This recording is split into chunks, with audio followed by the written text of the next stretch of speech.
Muito bem, estamos de volta, o último bloco do nosso programa, né? O tempo passa, o tempo voa. E logo depois do nosso programa, você vai continuar ligado com a gente. Sabe por quê? Porque na sequência tem saúde e bem-estar. Meu querido Fernando Rocha, ó, beijo pra você. Tenho certeza que o Henrique vai te mandar um beijo também. Manda um beijo, Fernando Rocha. Beijo, Cruzeirense. Muito bom. Doutora Ju, vamos entrar numa questão aqui importante.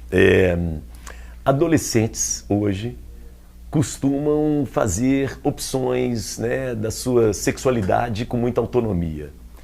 E eu vejo muito pais, mães da minha geração, 50 anos, né, que não conseguem entender isso, que se revoltam, que ficam procurando onde eu errei na minha educação para que meu filho hoje não seja um filho, mas se identifique como uma mulher, como uma filha.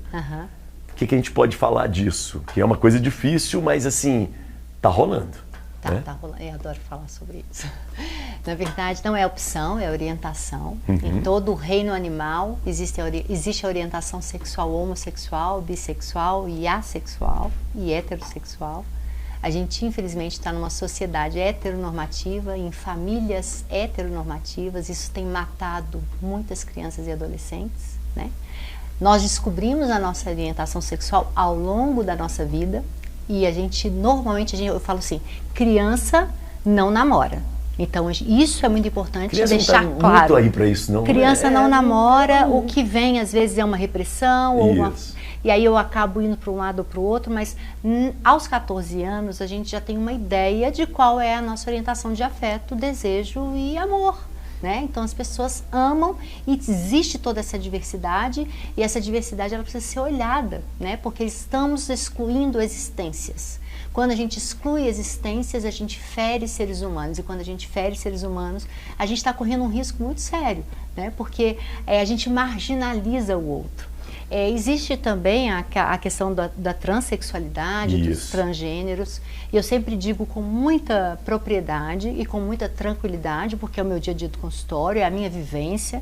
Então várias pessoas vêm com julgamento sem nenhum embasamento científico. Eu estudo muito isso, eu estudo a saúde LGBTQIA+.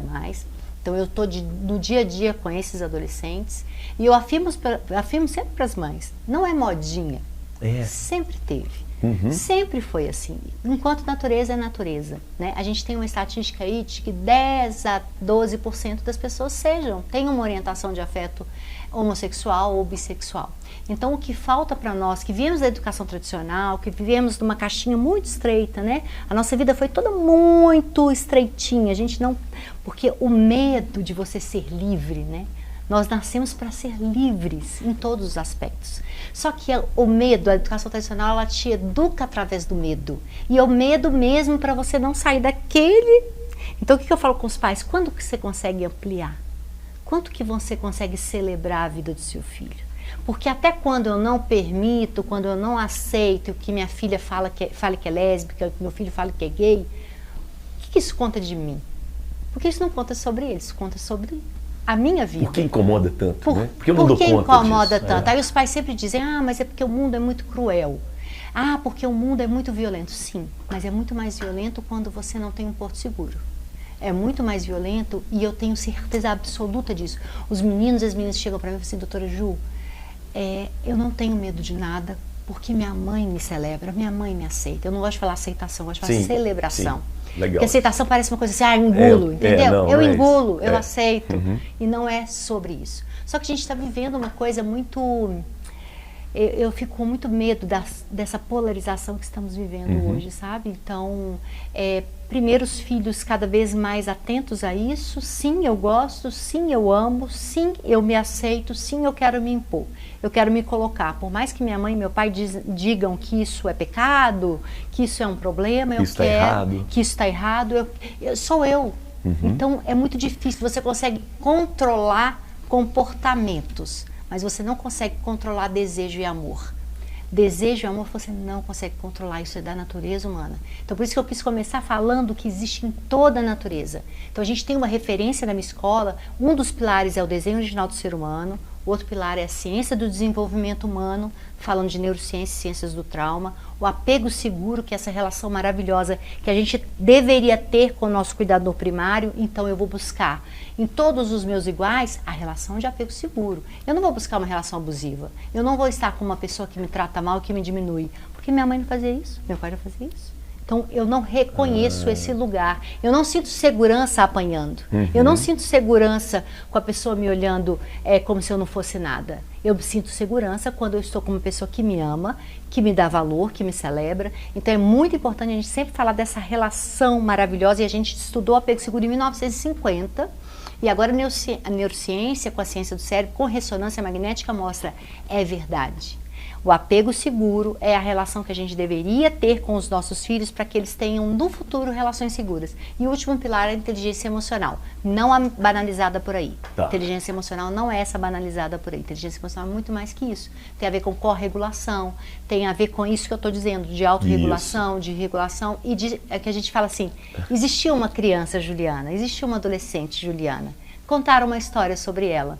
Que era uma menina boazinha, quietinha, obediente, certinha, uma adolescente muito careta, boazinha. Quem era a Juliana? Só conheci Juliana depois que eu fui passar por meus processos de autoconhecimento, porque eu estava numa caixinha tão estreitinha, né? Então eu abri para o mundo de outra forma, porque eu já estava no meu caminho. Medicina, cuidar do outro, sempre dizer sim para o outro e sempre dizer não para você mesma. E aí eu fiz a reviravolta aos 40 e hoje a neurociências fala que o seu cérebro, ele está realmente formado aos 40, na 4ª década de vida. Então a vida começa aos 40, de verdade. A Ju salvou o nosso dia. Porque tem várias coisas aí que você falou que são, assim, extremamente importantes. Quando você fala ainda mais eu vejo isso muito no lado artístico, né? Porque ninguém está falando atualmente, está todo mundo gritando, né? E eu fico vendo assim, eu falei, pô, isso tudo que está acontecendo hoje em dia, estou falando no meio artístico, a gente já teve os trans todos, eram... Sim. Na verdade, eu vou falar um negócio que eu acho que assim, a sociedade, no meio artístico, ela veio muito do circo. Então a história da mulher barbada, de todas as supostas bizarrices da sociedade. Um grupo de Exatamente. Eram os artistas de circo. Eles eram aceitos no circo, essas pessoas, né? Circo, o anão, não é? O circo sempre aceitou muito isso. Inclusive, todo mundo que pensa diferente. Então a arte sempre foi o caminho de quem não queria viver dentro de um padrão. Boa. Mas você falou coisas maravilhosas, ganhei meu dia, muito obrigado por ter me convidado aqui. Os números aqui, já que eu sou economista, os números que o André falou aqui de livro, eu achei sensacional. Ganhei o dia. Isso é muito legal que você falou, eu ia até puxar isso contigo, né? Como que é importante o artista, porque quando uma criança, um adolescente trans vê um artista trans, ele fala, pô, não tô sozinho, cara. Representatividade. Não é? Representatividade salva vida. É referência, Ou então quando um artista que não é trans, mas que abraça o trans, mas que não tem problema com isso, cara, é muito importante o seu papel. Falando isso, que nós somos dependentes de referências. É muito difícil a gente criar alguma coisa. A maioria das coisas que a gente faz, se você pesquisar um pouquinho, você acha alguma referência.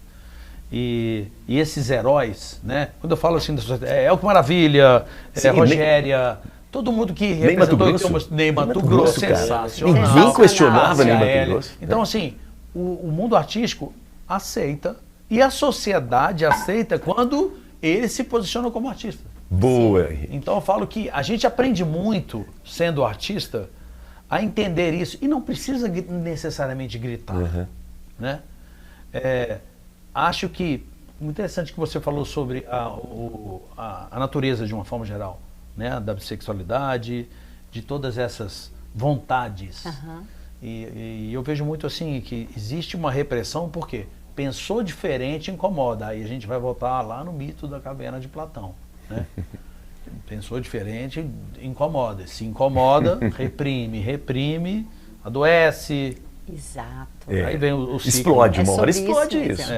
É o mito do normal que eu falo. E aí, existe o que é natural e existe o mito do normal. Que é exatamente isso, o adoecimento. Hoje a ciência já comprova que 99% das doenças, elas vêm desse lugar da violência e da repressão. Então, quanto de raiva eu engulo, E o quanto de raiva eu lanço para o mundo, né, em forma da violência, né? Pois é. Você falou, doutora Ju, a gente está chegando ao final, mas eu acho importante aqui, sobre inteligência emocional. Falou, olha, cuidado, esse termo já foi muito na moda, né, nos anos 80, né, essa coisa toda. E tem um outro termo que está na moda agora, mas eu queria aprofundar um pouco, nem que seja rapidamente, num programa de televisão. Todo mundo fala muito em empatia. O que é empatia mesmo? Nossa, agora você me pegou, porque é uma coisa que eu estudo tanto. Tem um livro que eu gosto, que é do Franz de Waal, que é A Era da Empatia. E ele traz ali vários estudos e estudos todos dessa base. A gente tem até uma aula na escola que a gente vai reformulando, porque cada vez que a gente encontra esse assunto em um livro, me soa alguma coisa diferente, ali vem alguma coisa diferente. Porque compaixão e empatia são duas coisas diferentes. Nascemos compassivos. A empatia é aquela capacidade que eu tenho de sentir o que o outro sente, mas com os sapatos do outro. Então eu preciso ter vivido aquela história, eu preciso estar sabendo o que o outro passou para eu poder realmente me colocar no lugar dele. Porque se me colocar no lugar dele, é muito banal assim. Me coloco no lugar dele, sim, tenho pena. Coitadinho do outro, tenho né? pena. Não vem desse lugar. Não é isso. Sim. E o que a gente fala? A empatia, ela só realmente acontece quando você tem todo o neocórtex formado. Então, o neocórtex é essa parte mais avançada do cérebro, que demora para mielinizar mesmo. A neurociência está falando 40, mas a maioria dos estudos 25 anos. Então, a gente vai pensar assim, um adolescente não é capaz de ser completamente empático, uma criança não tem. E o que a gente vê, os adultos têm. Poucos têm, né? Poucos têm. Mas, e para eu poder desenvolver isso, eu preciso ter um mecanismo de tipo cópia. Eu preciso estar vendo aquilo ali. Eu preciso estar vendo o que o meu pai faz de movimento em relação ao outro. Eu preciso ver o que minha mãe comenta quando ela para no sinal e vê um pedinte. Eu preciso ouvir o que o outro experimenta, sabe? Então, eu preciso estar ali todos os dias fazendo um treinamento desse cérebro. Por isso que é muito importante também a gente falar assim, para eu desenvolver um dia a empatia, eu preciso da inteligência emocional sim, mas eu preciso de ter um treinamento de corregulação. Boa. Então eu preciso que a minha mãe, toda vez que eu tenho raiva, que ela acolha a minha raiva. Acolher raiva não é problema. Então, mas o que acontece? Nós adultos mal conhecemos o que são emoções e sentimentos. Ele estava falando do canto ali, né? O quanto quando a gente vai estudar trauma, a gente fala assim, a gente precisa primeiro, por isso que a música é uma das curas, né? A dança e tudo mais, eu preciso primeiro perceber o meu corpo. O que acontece no meu corpo quando eu grito? O que acontece no meu corpo quando eu tenho raiva, quando eu tenho medo, quando eu tenho tristeza? E a empatia começa daí. Quando eu chego em casa, depois de ter sofrido bullying, em vez da minha mãe me xingar e me bater mais, porque eu tô com a cara fechada, ela fala assim, filho, tô vendo que você tá triste. Isso. O que você quer me contar? Você quer me contar alguma coisa? Né? E às vezes ele pode não contar nada. E às vezes não vai contar nada e tá tudo bem.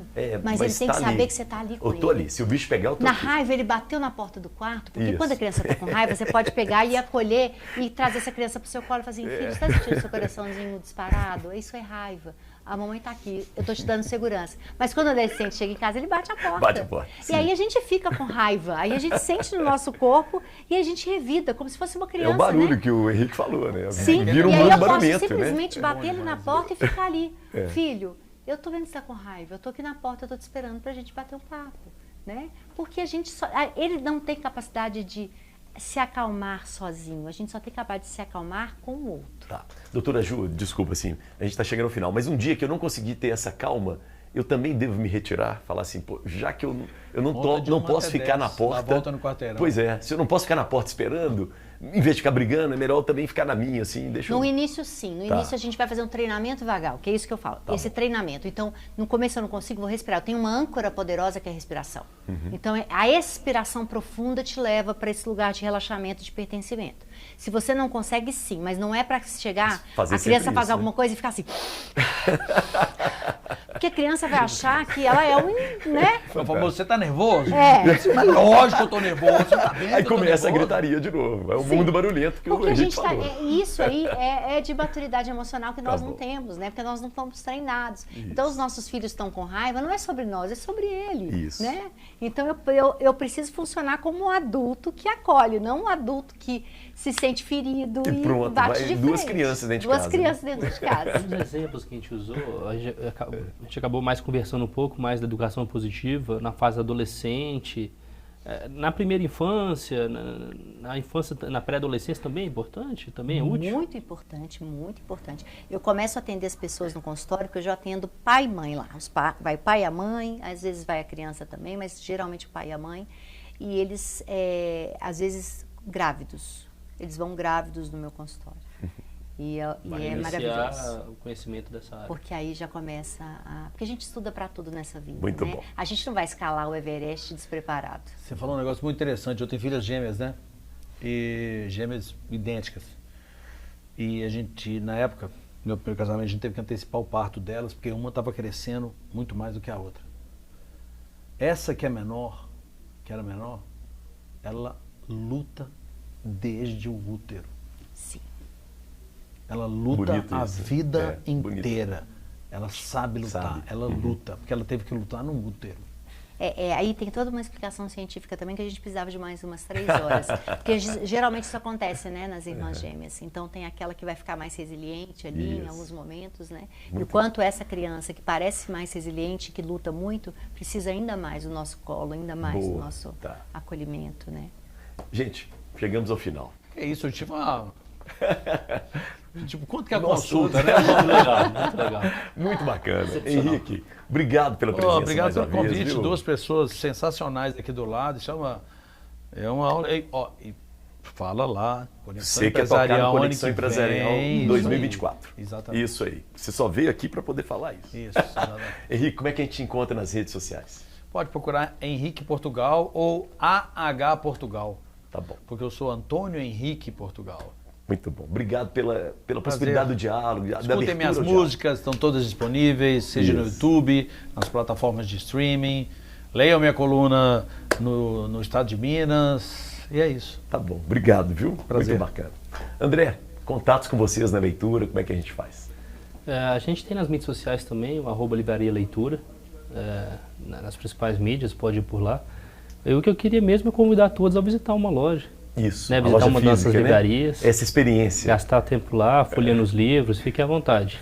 Todos são muito bem-vindos. Isso. Não precisa comprar não, mas pode ir lá, né? Sem dúvida. Isso. Muito legal, André. Obrigado, viu? Parabéns. Parabéns pela luta. Não é fácil. A gente Obrigado. teve aí a Saraiva, Cultura, fechando, né? E vocês estão aí representando a gente. E crescendo. Segura. Resistência. Tá? Resistentes e crescentes. E crescentes. Tá bom. Doutora Ju, maravilha, né?